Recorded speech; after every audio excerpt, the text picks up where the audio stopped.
नमस्कार, मैं हूं Amod Srivastava. Amazing thought, amazing message, amazing information की दिशा में आज एक कदम और आगे। आज के इस दो चिंतन का विषय है मानव मूल्य और पर्यावरण संरक्षण। आपको ये मेरा वीडियो अच्छा लगे तो लाइक करें, शेयर करें और लाल बटन दबाकर सब्सक्राइब अवश्य करें। साथ ही बेल आइकन दबाना बिल्कुल ना भूलें। आज के इस प्रथम चिंतन का विषय मानव मूल्य। मानव मस्तिष्क स्वभावतया मूल्य शोधक है। मानव समाज ने सभ्यता और संस्कृति के क्षेत्र में जो प्रगति की है उसकी आधारशिला भी मानव मूल्य ही है। मूल्यों का अन्वेषण करना युग विशेष का कार्य नहीं है, यह एक अनवरत चलने वाली प्रक्रिया है। मूल्य ही संस्कृति को वैशिष्ट्य प्रदान करते हैं। भारतीय दर्शन के विकास के प्रथम सोपान से ही भारतीय मूल्य परंपरा का बीज रूप में प्राप्त होना शुरू हो जाता है। मूल्य संबंधी चिंतन के सूत्र हमें वैदिक साहित्य से ही मिलने शुरू हो जाते हैं।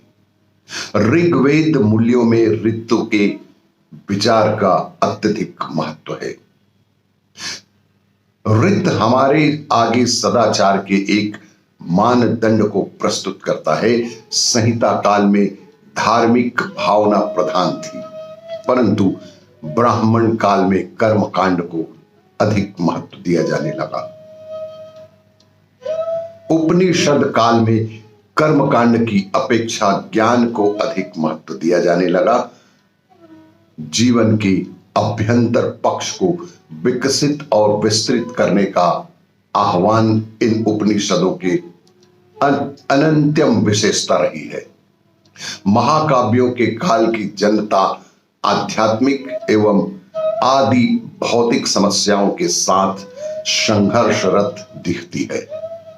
वर्णाश्रम व्यवस्था, पुरुषार्थ, संस्कार, ऋण त्रय, पंच महायज्ञ आदि को प्राचीन भारतीय व्यवस्थाकारों में सामान्य मानव के जीवन से जोड़कर अपने उदात्त मूल बोध का ही परिचय दिया है।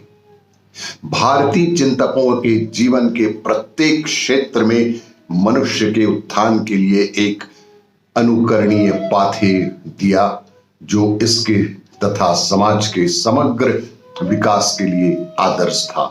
यही मानव मूल्य की प्रथम आवश्यकता भी है। आज के इस दूसरे चिंतन का विषय पर्यावरण संरक्षण। गोणाई देवी संत नामदेव की मां थी। गोणाई देवी अपने बेटे का स्वभाव बहुत अच्छी तरह जानती थी और उन्हें लग रहा था कि यह बालक एक दिन बहुत बड़ा भक्त, बहुत बड़ा संत बनेगा। एक दिन मां की दृष्टि बेटे नामदेव की ओर गई तो देखा कि उसके कपड़े पर खून लगा हुआ है।